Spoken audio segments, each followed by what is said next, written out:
Anyway, like any set of ideas, Islam is like a religion. It's any set of ideas. It deserves to be scrutinized. Well, I have scrutinized it, and I have found it wanting. I have found it lacking. Everywhere there is Islam, you will find women oppressed. Everywhere there is Islam, you will find...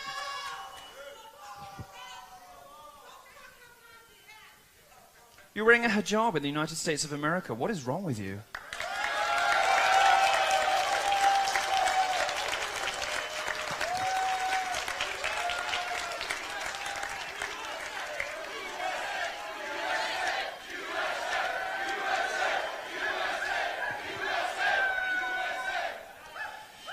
You see, they want to shout you down by saying, oh, what about me? I'm not so oppressed. Well, let's move on from women. If you don't care about female genital mutilation, don't care about forced marriages, don't care about acid thrown in the faces of your Islamic sisters, if you don't care about any of those things, fine.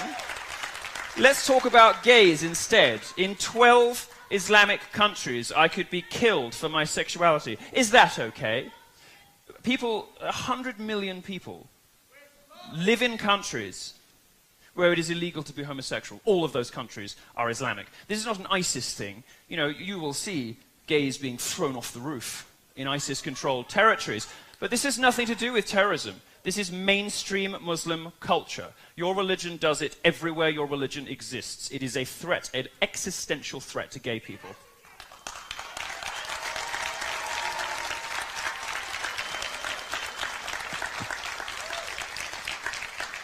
Everywhere in the world there is Islam, you will find women oppressed, homosexuals murdered, you will find gang rape. Now, there's a unique phenomenon that doesn't really exist outside of Islamic cultures, of familial gang rape, where fathers, brothers, and cousins go out raping people together. It happened in Rotherham in the UK. And the liberal establishment in the UK didn't investigate this because, according to a government report, not a far right-wing blog, according to a government report, 1,400 young girls were raped in racially or religiously, as you choose to define it, motivated crimes, because both the police and the authorities were too scared of being called racist to intervene.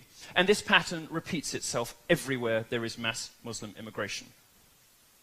My suggestion to you, America, is that you don't need it here. Learn your lesson from 9/11. Learn your lesson from Orlando.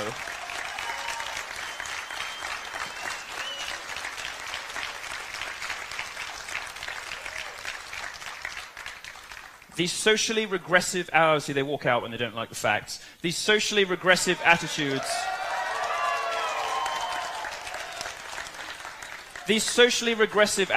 of Muslims in the West are horrifying. Absolutely horrifying. The surveys show that 52% of British Muslims think that my sex life should be made illegal. 39% of them.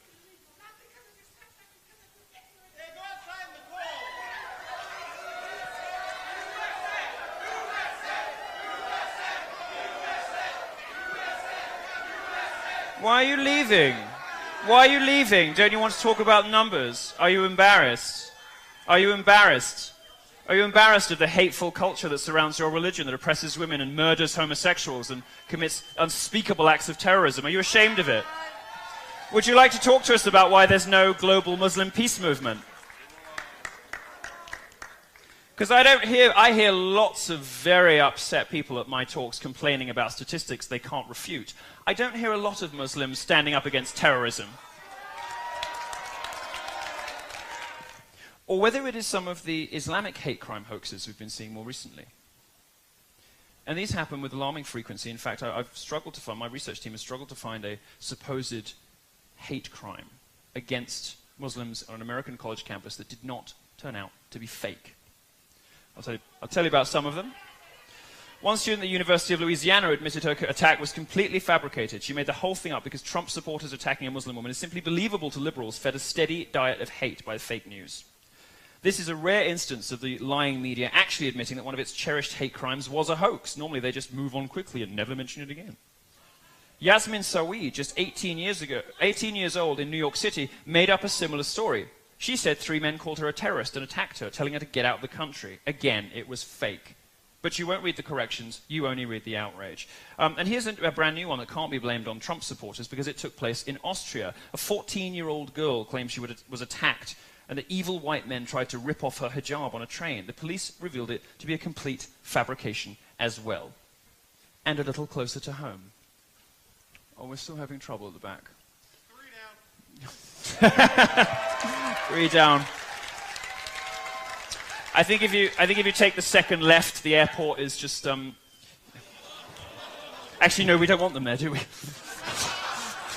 It's a bit of a problem, actually. I hadn't really thought this through.